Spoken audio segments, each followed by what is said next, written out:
WhatsApp. Karena metodenya adalah life coach, maka kesediaan untuk menyediakan waktu dan energi untuk belajar sendiri memang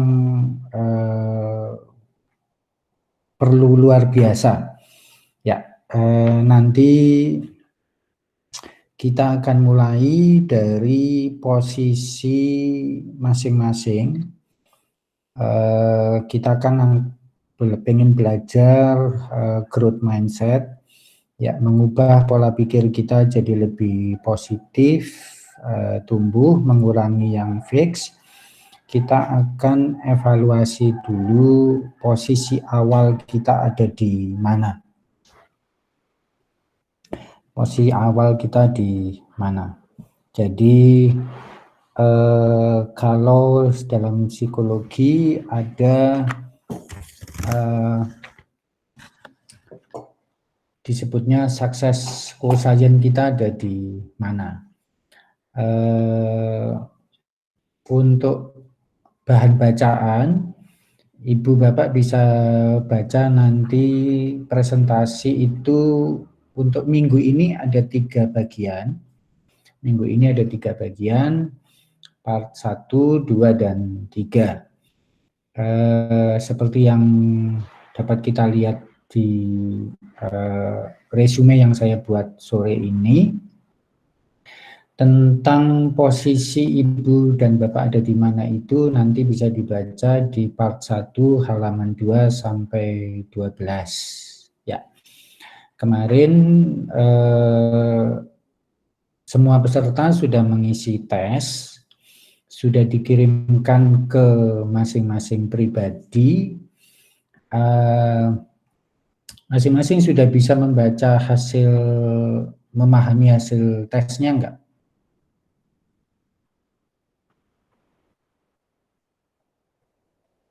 Jadi supaya jelas saya beri contoh satu hasil tes. Ya. Sebentar, ada yang bersedia?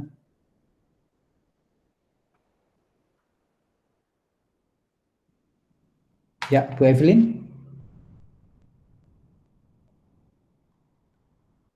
Bu Kathy? Iya, Pak. Ya, pertanyaannya apa? Sorry, Pak, ini emailnya belum kebuka. Lanjutin dulu aja, Pak. Oke, ya. Kalau gitu saya beri contoh dulu cara membaca hasil tes. Teruslah, dimulai dari ini enggak? Apa yang ada passion, perspektif.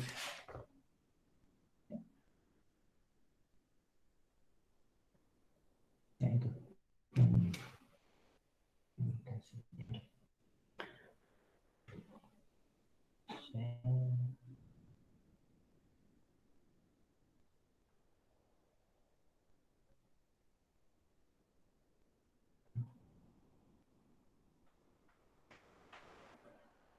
Ya, kalau Ibu Bapak lihat di bagian yang di-share, itu ada tes yang disebut Knowing Myself. Ya, skor maksimum untuk tiap aspek itu 100. Jadi untuk sukses itu kita paling enggak mesti punya passion, perspektif, cara kita respon terhadap kegagalan itu seperti apa, kemudian mampu mengontrol atau menguasai diri sendiri, serta pola pikir yang growth mindset, punya intuisi, dan punya keterampilan hidup yang memadai. Jadi itu hasil tesnya. Jadi kalau saya baca dari semua peserta, rata-rata passion dan perspektif cukup tinggi, respon terhadap kegagalan itu rata-rata ada di 60-an, ya. Jadi seringkali ketika gagal masih cukup banyak di antara kita yang menaikkannya kembali itu agak sulit. Jadi ini nanti jadi PR utama masing-masing. Kemudian menguasai diri rata-rata juga tinggi, begitu pula pola pikir optimistik cukup tinggi, tapi nanti kita akan cross check dengan mindset. Ya, itu posisi.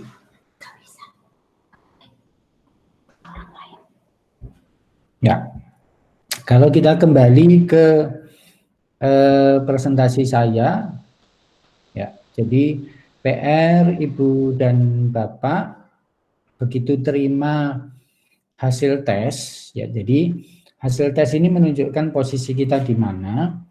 Kalau tanpa hasil tes itu nanti proses belajarnya menjadi kesulitan karena kita nggak tahu diri kita sebenarnya ada di mana.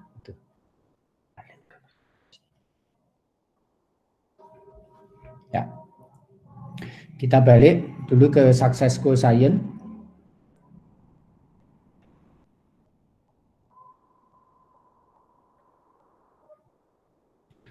Ya, seperti dilihat modal itu kita ada 1, 2, 3, 4, 5, 6, 7. Ya, ada 7 modal yang dimiliki Ibu Bapak dari passion, perspektif, respon terhadap kegagalan, kemampuan menguasai diri sendiri, dan jenis pola pikir kita, fix atau karena growth, intuisi, dan life skill. Ya, ini 7 modal ini yang selama sebulan ini akan kita perkuat untuk mencapai kesuksesan. Ya, kita lanjut. Setelah tahu modalnya, berikutnya itu adalah Ibu Bapak mesti memahami definisi sukses masing-masing itu di mana. Jadi kalau diandaikan posisi itu, ini posisi awal, ini posisi akhir. Nah, seringkali orang hanya menggelinding. Ya, karir pun menggelinding, kerja menggelinding, karena dia nggak menetapkan definisi suksesnya ini di mana, gitu ya. Jadi maka ada 4 pertanyaan yang merupakan latihan pertama atau PR pertama yang mesti dijawab oleh Ibu dan Bapak. Pertama, untuk mendefinisikan sukses itu apa? Sukses menurut tiap orang itu apa? Karena sukses itu unik, ya, nggak ada yang sama. Apa yang terpenting buat Bapak dan Ibu? Terus kedua, yang bisa membuat Ibu Bapak sukses itu kira-kira apa? Ketiga, punya idola enggak? Ada yang mau ditiru enggak? Ya. Rata-rata kalau terutama mereka yang di negara-negara barat, ya bukan berarti kita kasta kedua, mereka punya budaya mentoring. Ya, selalu ada orang yang dijadikan tempat belajar, gitu ya. Di Indonesia, kebetulan hari ini Hari Pendidikan Nasional, di Indonesia itu kebanyakan sistem mentoring ini malah hilang, ya, sehingga anak-anak nggak bisa belajar maupun orang dewasa nggak bisa belajar dari mentornya. Ya, jadi salah satu PR ini nanti adalah menemukan siapa mentor Ibu dan Bapak. Lalu pertanyaan berikutnya, seberapa besar komitmen ini bisa dibagi jadi 2, waktu dan energi. Ya, seberapa besar waktu yang kita sediakan dan seberapa besar energi atau semangat yang kita sediain untuk pengen mencapai sukses, gitu ya. Terakhir pertanyaan yang mesti dijawab adalah Kalau sudah sukses itu taunya dari mana? Ya, taunya dari mana? Itu bagian kedua. Ya, masih di ukuran batas atas. Ya, skala suksesnya ibu bapak masing-masing itu ukurannya apa? Ya, karena ukuran sukses atau kriteria sukses setiap orang ini berbeda-beda. Ya. Dalam psikologi biasanya ukuran sukses ini dibagi hanya ada dua. Untuk menyesuaikan diri dengan lingkungan atau membuat lingkungan cocok dengan saya, ya, atau untuk tumbuh, ya, pilihannya itu. Untuk katakanlah misalnya Pak Daniel punya definisi tentang sukses. Sukses adalah ABCD misalnya gitu. Kemudian saya katakanlah orang yang seperti gelas, ya, nggak usah. Ya. Saya orang yang seperti gelas. Nah, gelas ini cocok dipakai oleh lingkungan di mana. Itu seringkali orang berkarir seperti itu, boleh-boleh saja. Tapi ada orang yang memilihnya untuk tumbuh. Yang penting gue tumbuh. Yang penting saya terus berkembang.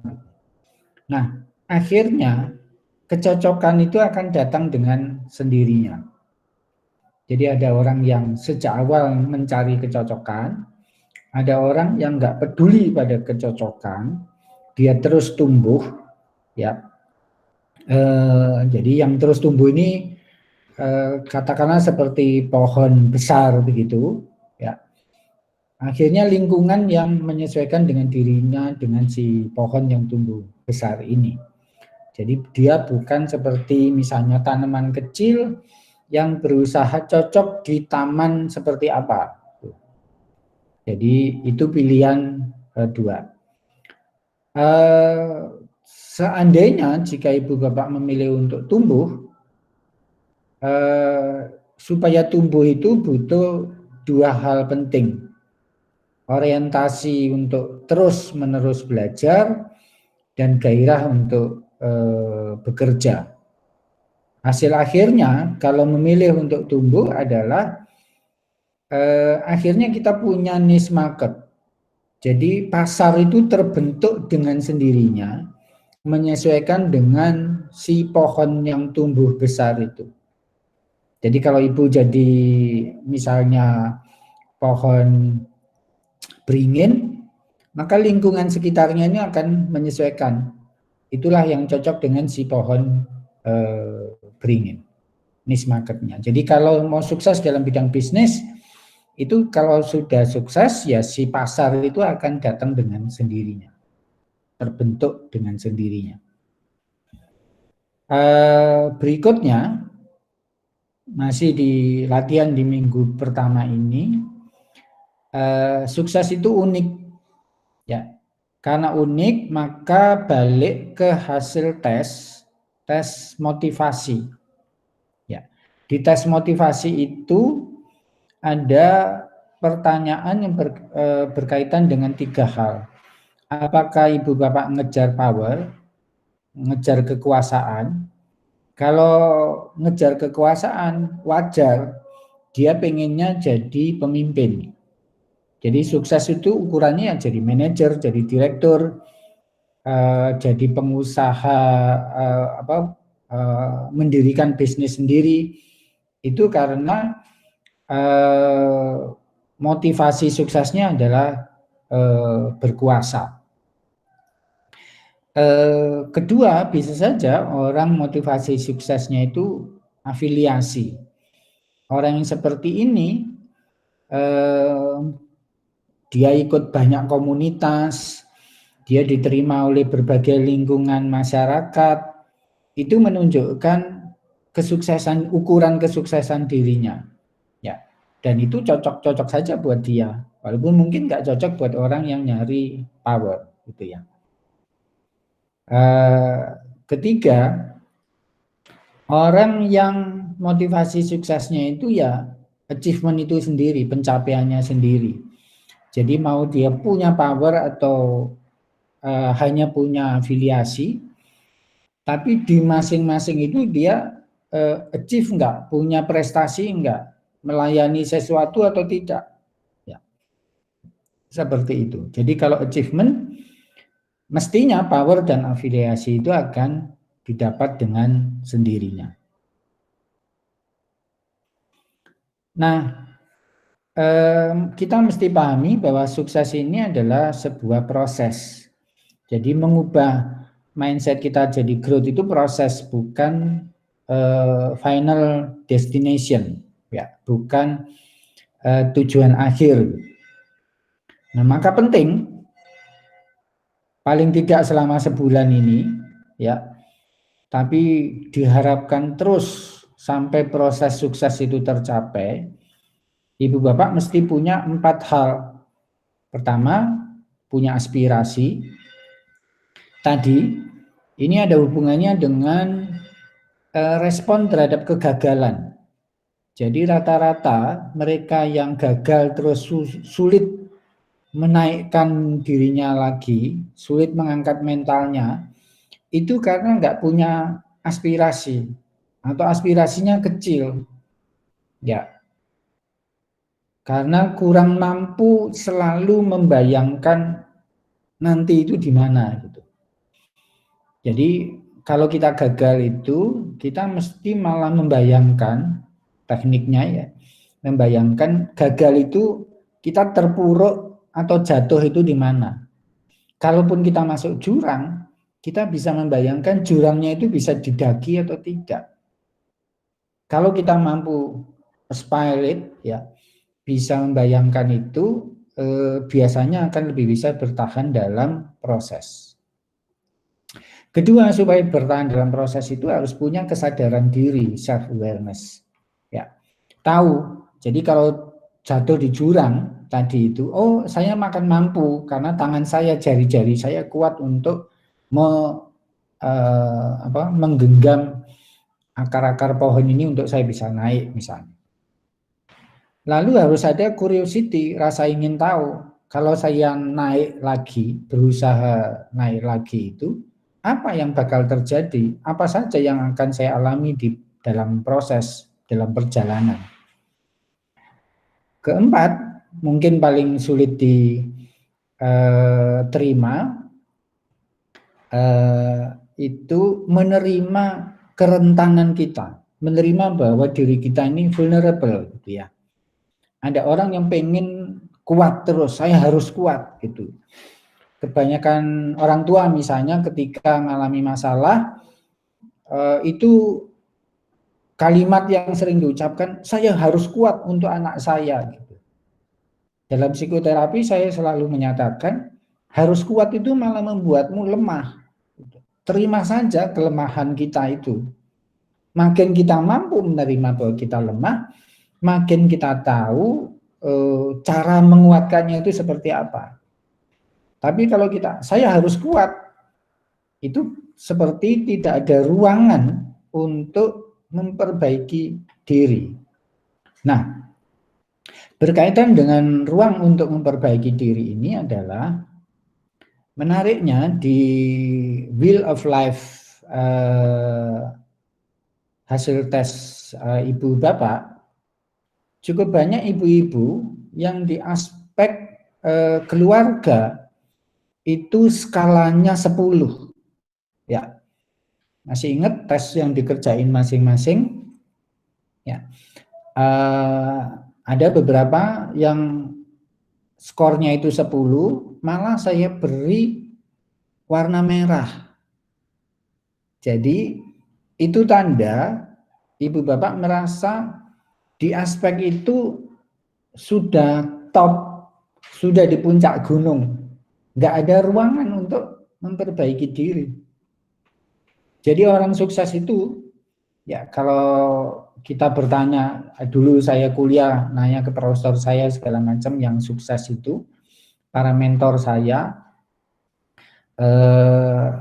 ya kalau di dalam bisnis mentor saya Pak Jody gitu ya, itu dia nggak pernah merasa dia di puncak gunung. Dia selalu merasa ya setinggi-tingginya itu nyaris di puncak gunung. Selalu ada kata nyaris tadi, sehingga selalu ada ruang untuk tumbuh. Kuncinya di situ. Jadi kalau mau yang wheel of life-nya lebih seimbang, yang kuning itu mesti dinaikkan ke level hijau, ya. Yang hijau jangan sampai mentok menjadi 10 terus malah jadi merah, supaya kita tetap ada ruang untuk memperbaiki diri. Jadi kalau kita bayangkan di ya lihat presentasi yang di-share. Jadi posisi perjalanan belajar selama sebulan ini hasil tes kemarin yang Bapak Ibu kerjain itu menunjukkan posisi saat ini, modal Ibu dan Bapak itu di mana. Terus dalam perjalanannya itu warna hijau di atas, siapa yang menjalani? Ini kepribadian Ibu dan Bapak. Jadi selain tes motivasi itu, sangat saya sarankan Ibu Bapak ngerjain tes kepribadian, misalnya MBTI atau apa gitu ya. Di internet sudah banyak yang gratisan gitu, bisa diunduh sendiri, ngisi sendiri. Nanti hasil tes MBTI-nya bisa kita share bersama misalnya gitu. Lalu apa yang memotivasi atau mendorong untuk menuju sukses itu? Tapi ingat, ada kotak predefined di atas, jadi sukses itu bukan sesuatu tadi final destination. Sukses itu ya sangat bergantung pada definisi dan kriteria masing-masing. Kalau kriteria tadi, to fit or to grow, ya mau milih mana? Kalau to fit itu gampang, misalnya gini, kalau kriteria to fit, oh saya ini passion saya dagang, ya udah bikin usaha dagang, selesai, sudah. Tapi apakah dia tumbuh? Belum tentu. Tapi apakah dia fit? Iya. Apakah dia bahagia? Kalau dia bahagia dengan itu, ya selesai sudah. Itu. Jadi itu perjalanan seperti berada di mercusuar, gitu ya. Udah ada di dalam, ya sudah gitu. Tinggal melihat naik ke atas atau tidak gitu. Dunia lain enggak dilihat. Ya, itu contohnya seperti itu. Atau kalau kriterianya adalah tadi to grow, ya kita akan berada di lapangan yang luas, bisa memilih sukses jenis apapun. Nah, karena ini life coach, begitu selesai ada PR atau exercise yang mesti dikerjain. Pertama, menyusun definisi sukses menurut Ibu Bapak sendiri. Tapi karena masing-masing sudah menikah, berpasangan, bicarakan juga dengan pasangan.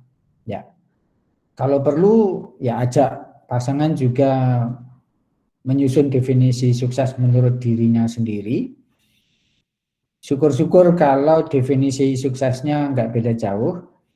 Kalau beda jauh ya sediakan waktu cukup panjang lama untuk menyelaraskan, nggak harus sama tapi perlu diselaraskan, karena kalau definisi suksesnya bedanya jauh, ujung-ujungnya nanti mengganggu relationship. Ya, kalau itu perlu, merasa dibutuhin bantuan profesional untuk menyelaraskan definisi dan kriteria suksesnya, ya silahkan saja.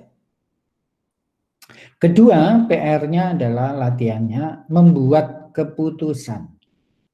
Jadi nggak enaknya ikut life coach ini adalah Ibu Bapak nggak bisa menunda mengambil keputusan. sama sekali tidak bisa menunda-nunda.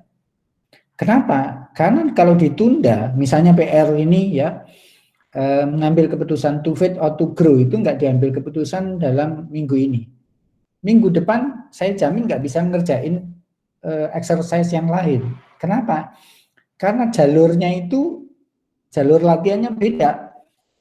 Jadi ngambil keputusan to feed or to grow itu kayak ya saya tahu saya mau ke Jakarta, mau lewat jalan tol atau mau lewat kereta api, naik kereta api gitu. Nggak bisa, saya nanti aja ya. Kalau nanti aja ya nggak akan nyampe-nyampe ke Jakarta. Harus segera ngambil keputusan mau lewat jalur mana, jalur to feed atau jalur to grow. Ya, ambil keputusan. Ketiga, di halaman 40 dari presentasi yang sudah saya sampaikan, yang warnanya kuning itu, ya presentasi yang part 1, halaman 40, ada contoh positive affirmation. Ya, afirmasi positif itu seperti orang menghipnosis dirinya sendiri. Kalau setiap hari kita menghipnosis diri sendiri, misalnya bangun tidur gitu, aduh banyak kerjaan nih gitu ya, itu sebenarnya menghipnosis diri sendiri. Di atas diri kita, di pundak ini ada gunung besar. Tapi kalau bangun tidur, bersyukur saya masih punya tangan, kaki, saya masih punya pikiran untuk menyelesaikan apa yang harus saya selesaikan hari ini, itu afirmasinya positif. Jadi PR-nya adalah bikin daftar sebanyak-banyaknya afirmasi positif. Kemudian setiap pagi mulai besok itu mesti diucapkan secara lisan. Jadi nggak bisa hanya ditulis terus dipikirin di pikiran, di kepala, enggak. Ya, mesti dilisankan. Nah, selama seminggu kemudian saya akan, terutama pada saat kulwab, ya pada saat kulwab itu kita akan meng-cross check ke PR. Ya. Bu Kety, boleh ada ibu-ibu bapak pertanyaan dulu?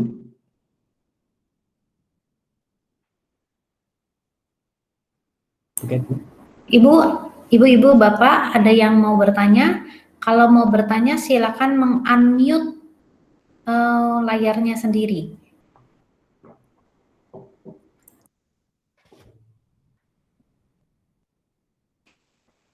Atau ibu bapak dapat menuliskan pesan di chat, nanti saya baca.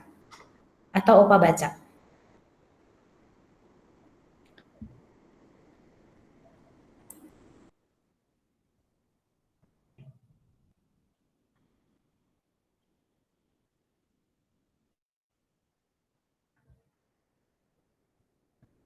Kalau nggak ada yang nanya, saya lanjut dulu. Mau nanya Opa, Ya, ini yang untuk di bagian slide kedua ada yang disuruh menemukan idola, terus ada yang mau Anda tiru. Apakah ini harus seseorang yang bisa kita temui atau seseorang yang cukup kita kagumi? Tapi kita mungkin nggak bisa ketemu secara jarak gitu. Ya, sangat-sangat disarankan mesti ada manusianya yang masih hidup. Ya, baik itu mungkin ada di Jakarta, tapi bisa juga di luar negeri. Ya, katakanlah misalnya Pak Daniel mengagumi si gila Elon Musk gitu ya. Ya, Elon Musk. Yang hari ini menjatuhkan saham-sahamnya sendiri gitu ya. Sudah 2 kali dia. Nah, nggak apa-apa. Usahakan tapi sebisa mungkin pernah kirim surat, email atau kepada dia. Ya. Supaya apa? Kalau kita nggak ada personal contact dengan si mentor, itu nggak ada yang drive-nya, energinya tadi itu memang nggak besar. Ya. Jadi kalau pengalaman saya pribadi, karena bos saya itu adalah life mentor saya, itu berangkat kantor segala macam dulu itu energinya luar biasa besar. Karena apa? Karena ada contoh konkret hidup yang bisa kita, oh jalannya seperti ini gitu ya. Apalagi kalau bisa dekat gitu ya. Jadi itu nggak harus orang hebat gitu ya. Bisa saja itu ayah kita sendiri, tetangga, Pak RT, guru sekolah, siapapun. Tapi sebaiknya life mentor ini juga sekaligus technical mentor. Ya, contohnya misalnya gini. Katakanlah kalau definisi suksesnya itu saya bahagia sebagai ayah gitu ya. Definisinya aja begitu, misalnya bahagia sebagai ayah. Berarti mentornya ya harus berkaitan, technical mentornya adalah menjalankan peran ayah, kan gitu. Tapi kalau life mentornya ini misalnya saya pengen jadi seniman desain yang keren seperti arsitek siapa gitu di Jerman gitu ya. Berarti technical mentornya itu juga berkaitan dengan desain arsitektur. Ya.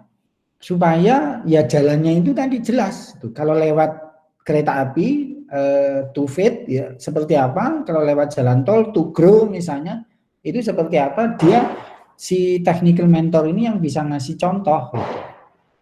Kalau enggak nanti kita menggelinding terus gitu-gitu aja ya. Ada lagi yang mau menanyakan? Kalau tidak kita lanjut. Kita lanjut Kak ke presentasi.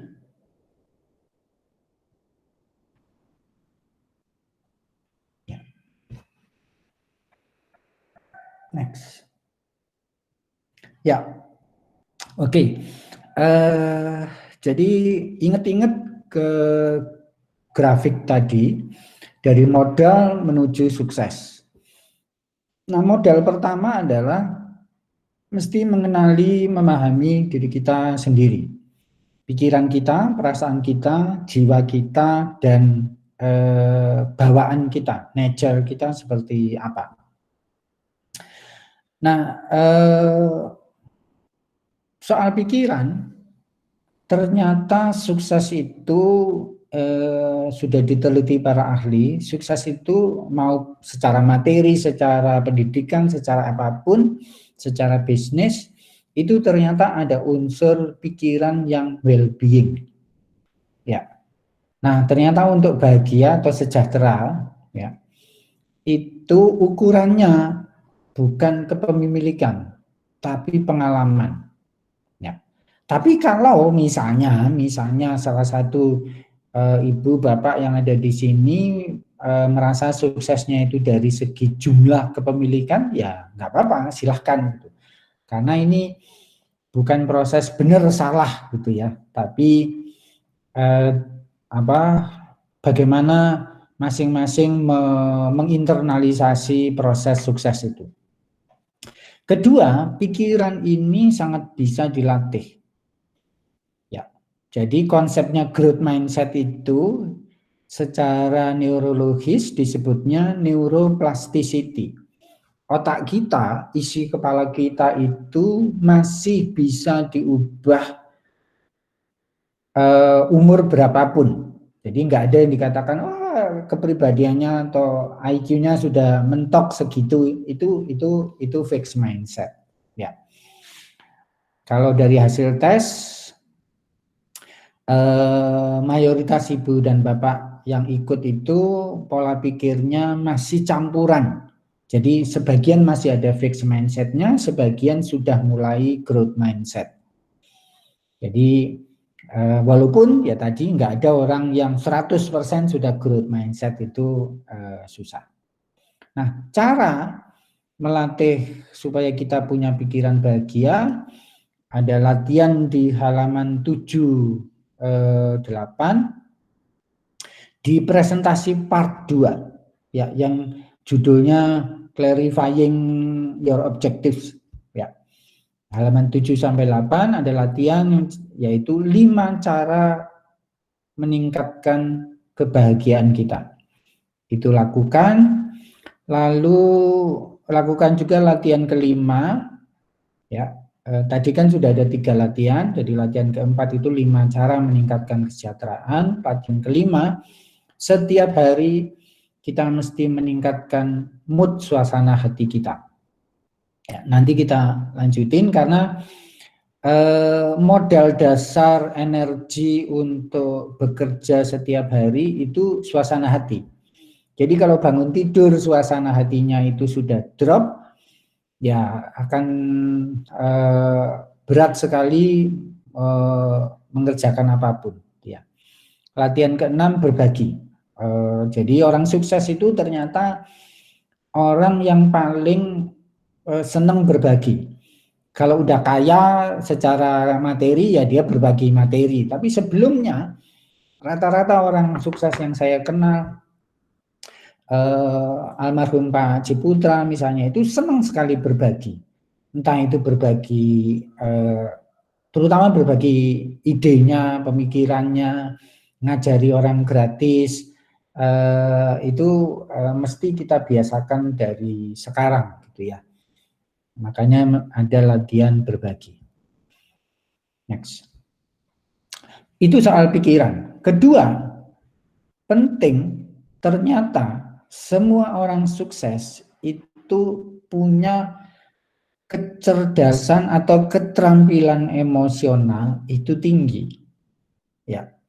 Jadi nggak ada ceritanya orang sukses itu misalnya gampang marah, reaktif gitu. Rata-rata itu misalnya marah gitu.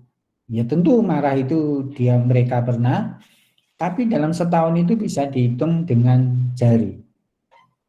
Jadi kalau baca ceritanya tadi pagi, berita di BBC, di New York Times segala macam, jadi si Elon Musk hari ini menghancurkan sahamnya sendiri itu gara-gara dia marah kepada gara-gara pacarnya marah kepada si Elon. Hanya karena kontrol perasaan, hari ini dia kehilangan sekian triliun. Luar biasa kan harga mahalnya perasaan itu. Ya.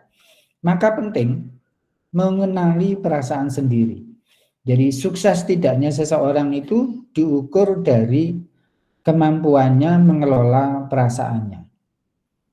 Presiden Trump gitu misalnya ya, itu boleh jadi saya menduganya karena dia pengusaha sukses, dia sebenarnya sedang mempermainkan perasaan-perasaan lawan-lawannya. Ya, bahkan rakyatnya juga perasaannya itu dia kontrol gitu, marah, benci segala macam pada dia, tapi tujuannya tercapai. Berarti sebenarnya dia pertama-tama kenal perasaannya sendiri sehingga mampu mengontrol perasaan orang lain, termasuk perasaan anak saya yang benci banget sama Trump gitu ya. Ya. Jadi dengan mengenali perasaan itu performa kita akan naik.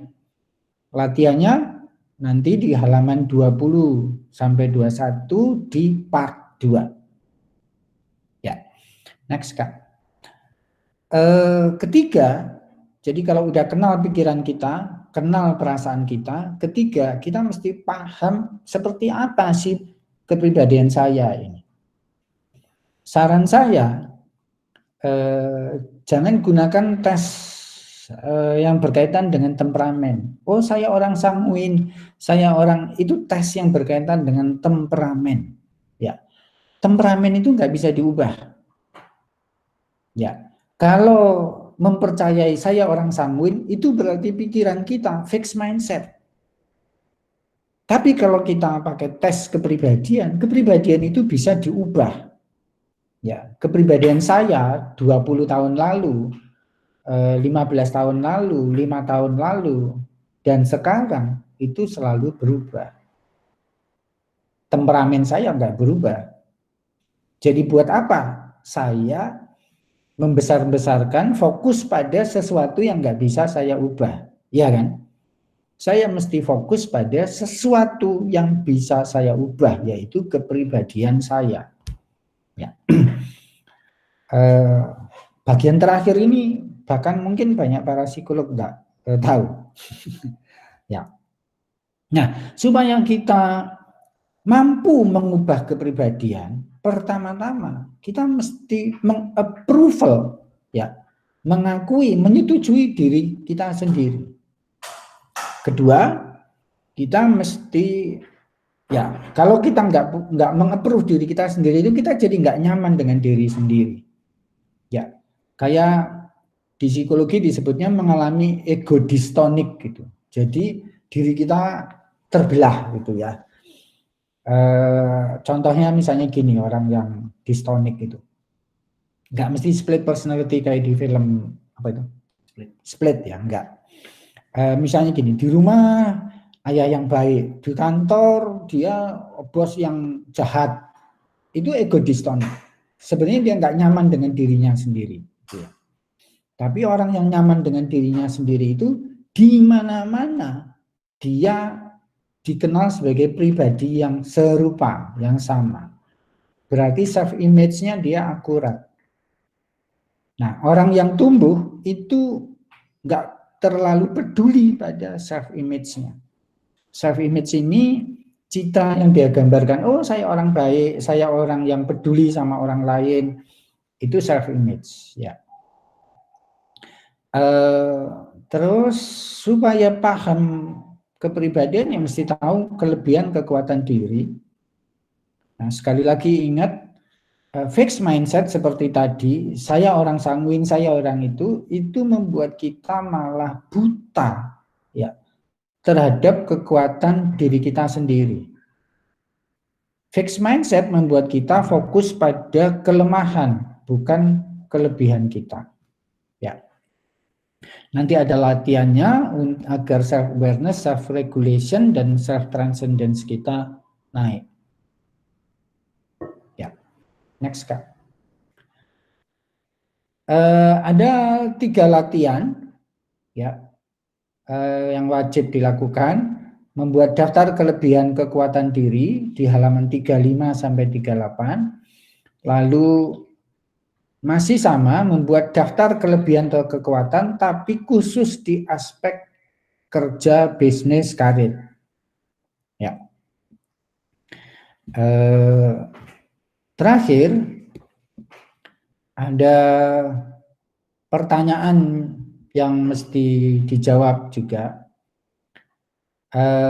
Orang sukses itu tahu apa yang bisa dia kontrol. Ya. Dia fokus pada apa yang bisa dia lakukan. Dia nggak tergantung pada kontrolnya lingkungan. Dia nggak peduli dengan lingkungannya. Maka orang sukses itu kalau disuruh milih antara nature dan nurture, ya dia milih nurture. Karena nurture itu dia yang bisa kontrol. Saya diasuh seperti apa, saya mengasuh anak saya seperti apa, bakatnya, bawaannya, itu ya pemberian Tuhan, sudah nggak bisa diapa-apain. Kita nggak bisa kontrol. Saya pengen jadi seniman, nggak bisa, karena Tuhan nggak kasih itu. Kedua, mesti milih pleasure or engagement. Sudah diteliti, engagement inilah kunci sukses sebenarnya. Kunci sukses itu bukan senengnya, perasaan seneng. Karena kalau pleasure, saya seneng ngajar gitu ya. Tapi mungkin ngajarnya selama 2 jam, 45 menit saya sudah kehilangan rasa senengnya. Berarti sisanya saya ngajar hanya karena kewajiban dong, nggak karena pleasure. Kualitasnya pasti berbeda. Jadi engagement itu ketika kita ngerjain sesuatu, masak, bikin presentasi, bikin model segala macam, kita benar-benar terlibat. Kayak dunianya kita tenggelam ke dalam pekerjaan. Itulah engagement, itulah flow. Ya. Talent atau strength, punya banyak talent, ya ada aptitude itu bakat yang masih mentah, talent itu sudah jadi. Nah, bahkan katakanlah Pak Daniel, Bu Elis punya 10 talent, ya sudah teraktualisasi, 10-nya hebat semua. Itu nggak bisa, harus dipilih prioritasnya mana. Jadi strength itu adalah memprioritisasi talentsnya. Dari 10 kehebatan saya mau fokus pada yang mana? Pada 1, 2, itulah strength. Nah, kita fokus di situ. Jadi kalau gambar tadi grafik, ya di ujung nanti, next Kak. Ya, kalau di gambar itu bisa kita lihat bahwa pleasure itu hanya bisa membawa kita ke tangga tengah, nggak akan mencapai sukses. Ya, yang bisa mencapai sukses itu engagement. Ya, talent hanya membawa kita ke tengah juga. Yang bisa membawa kita ke puncak itu apa? Strength. Ya harus milih.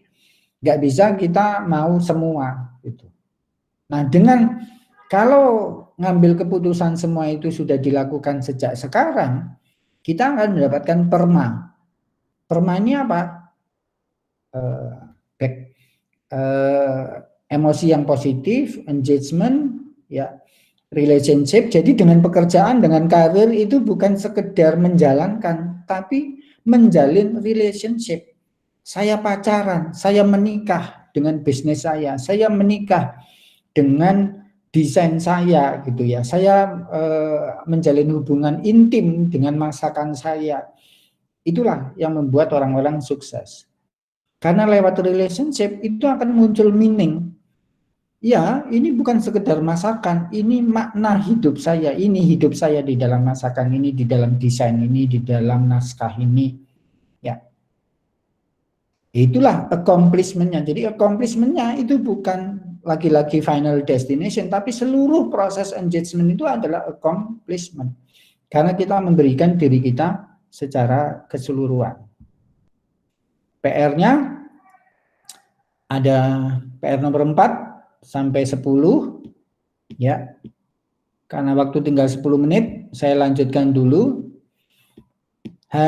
Mesti menetapkan tujuan dengan sungguh-sungguh ya. Menetapkan tujuan ini ada di halaman 1 sampai 6 di presentasi saya yang bagian ketiga. Ya. Tepatnya sebenarnya kan gini. Kalau kita ketemu dengan 100 orang, kita tanya, kamu mau sukses? 100 orang itu saya jamin menjawab, iya, saya mau sukses. Tapi saya pernah tes beberapa kali, kalau in-house training, rata-rata dari orang yang mengejar sukses itu, ternyata sebenarnya hanya takut gagal. Bedanya sangat besar jadinya. Jadi kalau takut gagal itu, dia bisa sukses, tapi rata-rata suksesnya itu hanya di kuadran misalnya mau preserve. Saya sudah punya 10 miliar, supaya saya bisa preserve 10 miliar ini, saya nggak boleh gagal. Contohnya gitu. Jadi kuadrannya itu ada achieve, preserve, eliminate, dan avoid. Ada orang sukses karena di kuadran avoid, takut miskin. Karena dulu hidupnya miskin, dia cuma menghindari miskin. Jadi begitu dia merasa, oh ya saya sudah punya mobil, punya rumah, ya dia sudah selesai.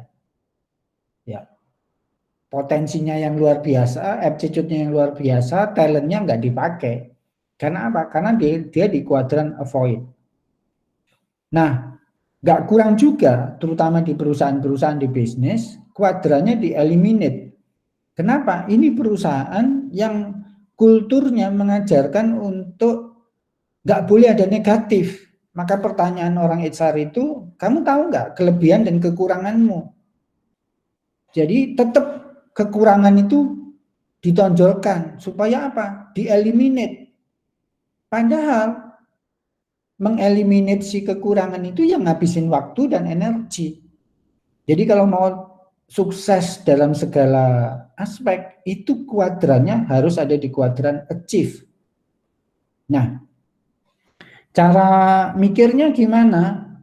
Ya, itu nanti ada PR di halaman 3 ya.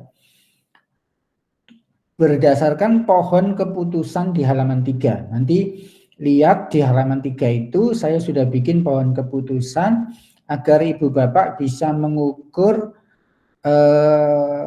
sebenarnya kuadrannya di mana, di achieve, di preserve, eliminate atau avoid. Nanti kalau ada pertanyaan bisa kita bahas di Kulwab ya.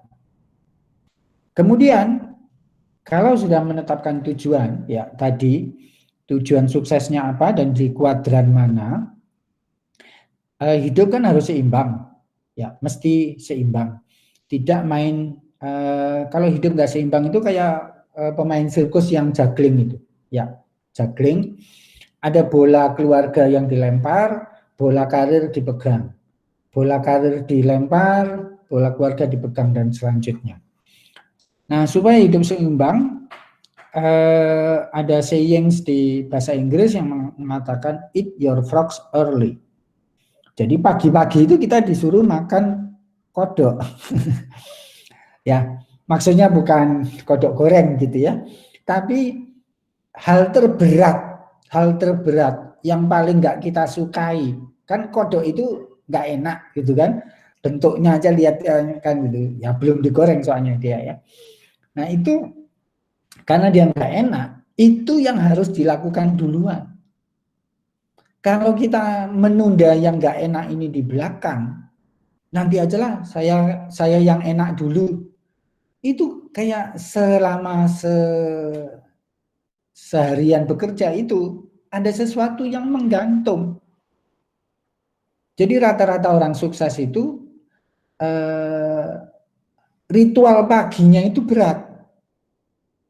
Ya, rata-rata orang sukses itu ritual paginya berat. Bangun pagi sekali, langsung olahraga, segala macam yang penting itu dia lakukan di awal. Itu yang disebut eat your frogs early. Dulu, ya, waktu di Setco itu setiap hari saya bilang ke anak buah saya eat your frogs early ini. Kerjain yang berat-berat dulu supaya setelah itu punya waktu santai untuk ngerjain yang lain gitu ya. Tapi ya tadi diomeli tiap hari ya eat your frogs ya, frogsnya nanti aja deh gitu. Tarsok gitu. Akibatnya apa? Coping skill-nya nggak tumbuh. Ya, jadi salah satu coping skill terbaik supaya kita bisa melakukan de-stressing harian itu tadi si frog ini dimakan duluan. Jadi stresnya itu sudah nggak ada, sisanya itu happy sepanjang hari gitu ya. Ya. Lalu supaya seimbang ya bekerjalah dengan cerdas, sering istirahat, baik istirahat harian, mingguan maupun tahunan. Jadi kalau misalnya Pak Daniel punya 10 miliar sekarang, ya sediakan di akhir tahun itu misalnya 0,5 miliar untuk jalan-jalan. Itu hidup seimbang. Ya. Jadi seluruh dunia didatangi seperti itu ya. Walaupun kalau sekarang lagi COVID, take breaks-nya ya lihat layar komputer lagi. Kemudian draw a line between work and home. Ya, saya diajari oleh pengusaha sukses di Semarang. Saya pernah datang ke perusahaannya, diajak ke rumahnya. Waktu makan malam di rumah itu dia berhenti dulu di depan rumah. Di depan rumahnya ada 2 pohon cemara kecil di pot. Terus dia berdiri persis di depan pohon pot itu sambil umak-umik, mulutnya itu ngomong sesuatu. Setelah makan malam, pagi-pagi saya tinggal di pavilion di samping rumahnya. Pagi-pagi sarapan, sebelum berangkat ke kantor lagi itu, saya ngeliat lagi dia di samping pohon cemara itu, pohon cemara kecil. Sampai di kantornya saya nanya, Pak ngapain sih lo malam-malam di samping pohon cemara, pagi-pagi juga di samping gitu. Dia bilang, draw a line between work and home. Jadi segala problem kantor itu saya titipin di pohon cemara sebelum saya masuk rumah. Jadi begitu dia masuk rumah, nggak ada problem kantor pun satu pun yang mencemaskan dirinya. Semua udah ditaruh di pohon cemara. Dia bilang, pohon cemaraku setia. Pagi hari semua masalahnya tak ambil lagi dan masih sama, nggak nambah. Sebaliknya, kalau malam-malam ibu bapak masih terus mencemaskan pekerjaan, katakanlah mencemaskannya selama 1 jam, itu energi mentalnya sama persis dengan bekerja selama 1 jam. Jadi buat apa cemas? Ya kan? Energi mental yang dikeluarin sama.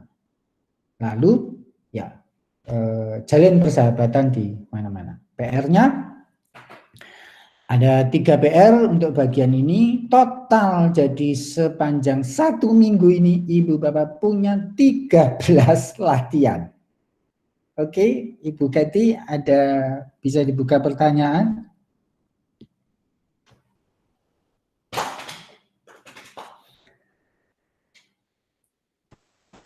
Ya, Bapak Ibu ada yang ingin bertanya?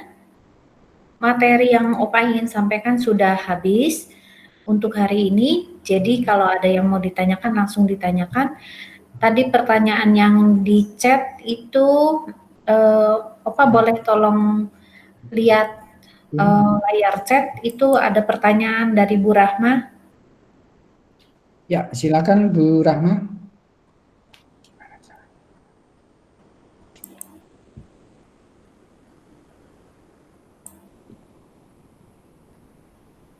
Bu Rahma boleh meng-unmute dirinya sendiri, Bu.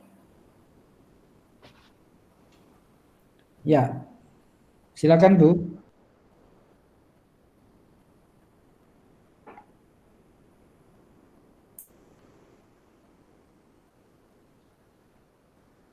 Karena kami belum bisa dengar suara Ibu, Ibu mesti meng-unmute sendiri.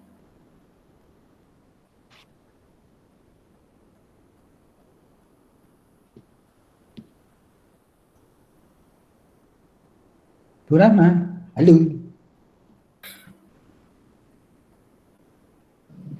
Oke. Ya, selamat sore. Sore Opa, Ibu Ken. Ya, terkait dengan jawaban kuis kemarin, itu ada 2 jawaban yang di highlight merah. Saya bingung kenapa dikasih tanda merah ya Opa ya? Karena Ibu ngasih skalanya 10, Bu. Oh. Ya, jadi emang 10 kenapa Opa? Ya, kalau 10 itu udah di puncak gunung, Bu. Kalau udah di puncak gunung, satu-satunya yang bisa Ibu lakukan hanyalah turun gunung. Iya kan, Bu? Nggak bisa naik lagi. Jadi orang sukses itu nggak pernah merasa ada di puncak gunung. Selalu di tengah-tengah atau nyaris di puncak gitu, Bu. Ya, supaya ada room for improvement gitu. Ya. Baik, Opa. Itu memang mindset yang sulit sih. Ya. Baik. Ya, terima kasih Opa jawabannya. Ya. Ada lagi yang lain?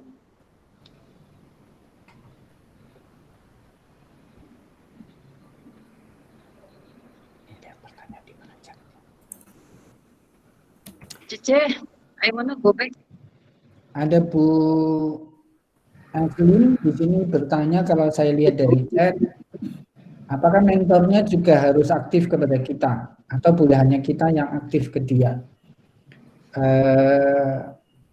Sebaiknya paling kita berusaha keras supaya si mentor itu paling enggak sekali aja pernah berkomunikasi dengan kita.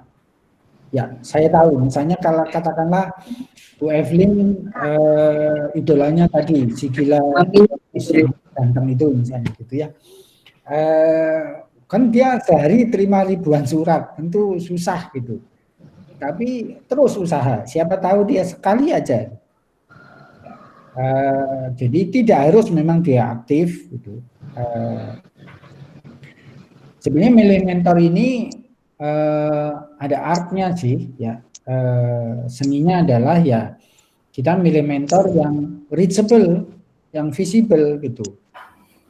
Saat ini siapa gitu? Mungkin level kabupaten dulu, baru kemudian nanti level negara dan seterusnya. Tergantung bagaimana kita mengukur diri kita. Kalau pertanyaan Bu Dian, definisi sukses ini apakah sukses diri sendiri atau sukses bersama keluarga? Diri sendiri, Bu. Karena dimulainya dari diri sendiri. Walaupun ibu-ibu ini katakanlah merasa kalau di catatan di form begitu menyebutnya ibu rumah tangga. Tidak. Tuhan itu nggak pernah nentuin Bu Rahma, Bu Dian, Bu Yurike, Bu Evelyn itu jadi ibu rumah tangga. Tuhan dalam pandangan Tuhan, Bu Rahma, suaminya siapapun sama persis, makanya diberi aptitude, diberi bakat yang juga untuk masing-masing unik. Jadi kalau versi saya, orang yang nggak menggunakan aptitude-nya tadi jadi talent dan talentnya jadi strength, itu orang yang mengkhianati Tuhannya secara spiritual ya. Kira-kira seperti itu. Udah dikasih kok. Jadi makanya perlu dibicarakan. Misalnya kriteria suami itu materi misalnya. Kriteria istri lebih banyak spiritual. Kan bisa nggak nyambung nanti gitu. Nah itu mesti didiskusikan gitu, supaya paling enggak ada keselarasan gitu. Ya, jadi jangan takut. Definisi sukses itu tadi udah dipandu ada 4 pertanyaan. Apa yang penting buat kita gitu ya? Apa yang penting buat kita? Nah itu dijawab dulu. Nanti saya pandu di follow-up karena itu PR yang mau nggak mau harus dijawab. Karena itu menentuin kriteria suksesnya di mana, ya, ujungnya itu di mana, supaya nggak asal menggelinding gitu. Jadi life coach ini nggak enaknya itu adalah kita hanya bisa take it or leave it, nggak ada scale-nya itu separuh-separuh gitu. Saya mau jadi separuh aja gitu.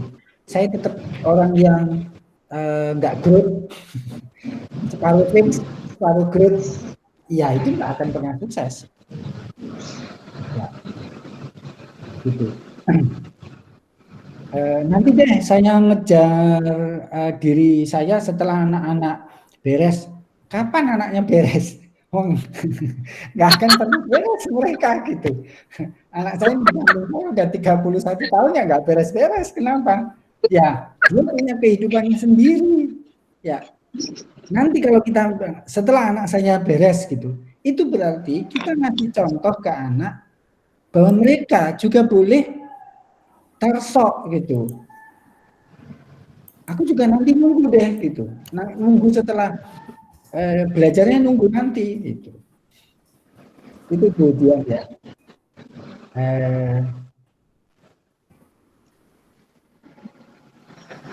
Pertanyaan dari Bu Yurike, definisi sukses itu sekompleks dan sedetail apa? Ya dijawab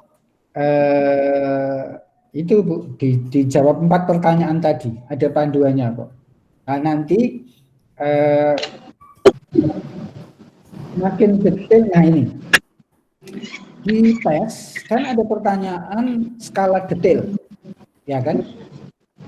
Ada yang nyebut dia sangat detail, detailnya itu sampai skalanya 10. Itu di dunia psikologi achievement, psikologi kesuksesan, itu orang yang nggak bakal sukses. Kenapa? Karena dia nggak fokus pada gambaran besarnya.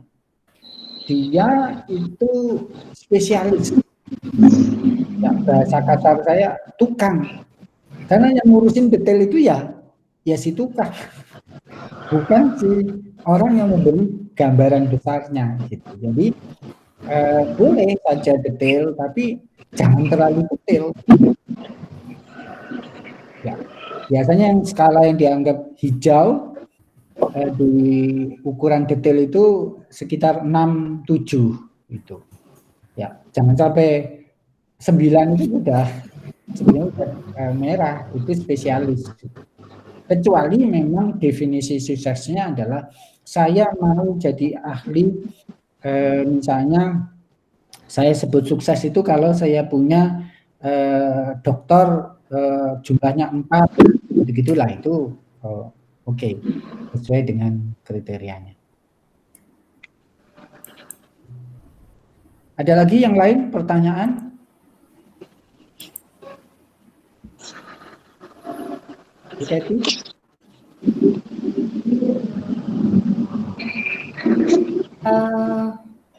Sepertinya sudah ada yang banyak yang kebingungan ini sama PR-nya.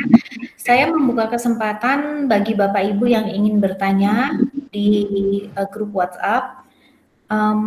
Grupnya akan saya buka sampai pukul 16.30. Jadi bila ada Ibu dan Bapak yang ingin menanyakan tata cara mengerjakan PR, silakan ajukan pertanyaan sampai jendela bertanya nanti harus saya tutup. Terima kasih, selamat sore, sampai ketemu di grup. Bentar Bu Getty, saya mau nutup bentar. Ada yang mau disampaikan lagi Pak? Ya, bentar. Oke. Jadi ini apa yang tadi saya presentasikan 22 halaman, setelah buka puasa itu akan di-share ke ibu-ibu. Jadi PR-nya, coba Kak, PR terakhir halaman 22.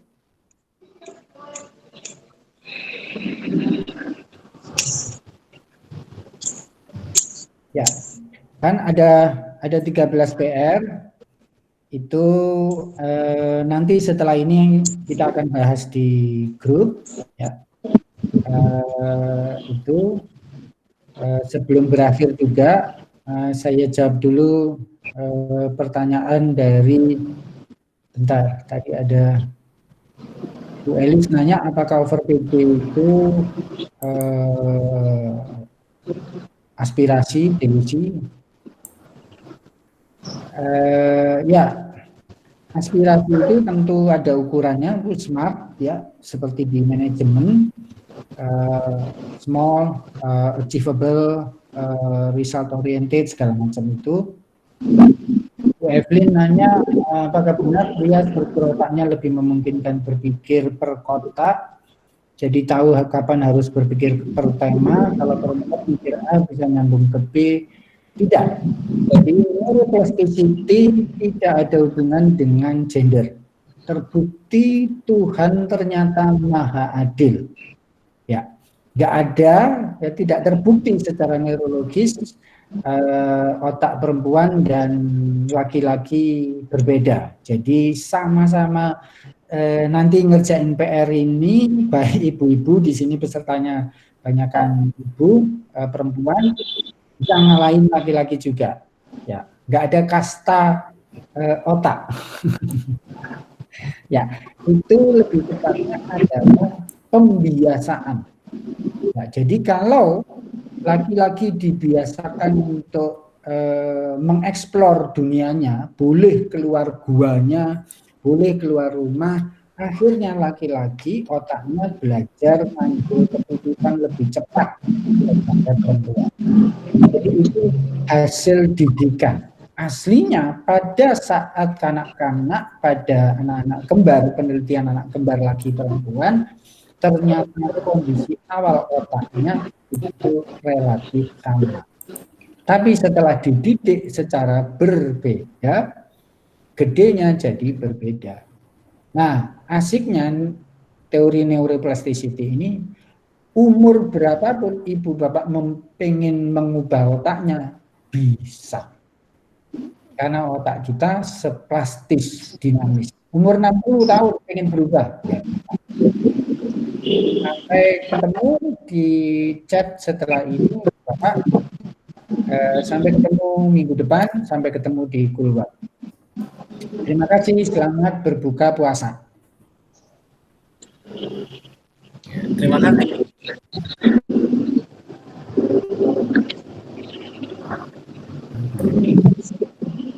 Thank you, Opa. Thank you, Pak. Thank you, Bu Kety.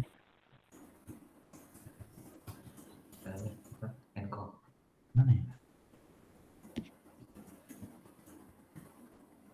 Biasanya di bawah.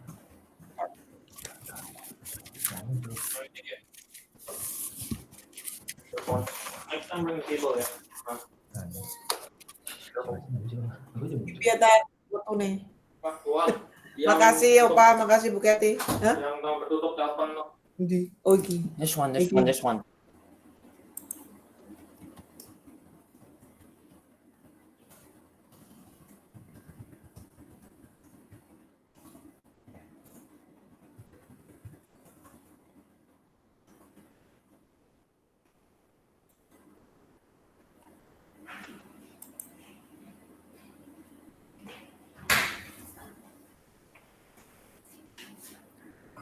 Masih ada lagi? Apa? Satu lagi? Langsung. Enggak, nanti jam masih setengah jam lagi.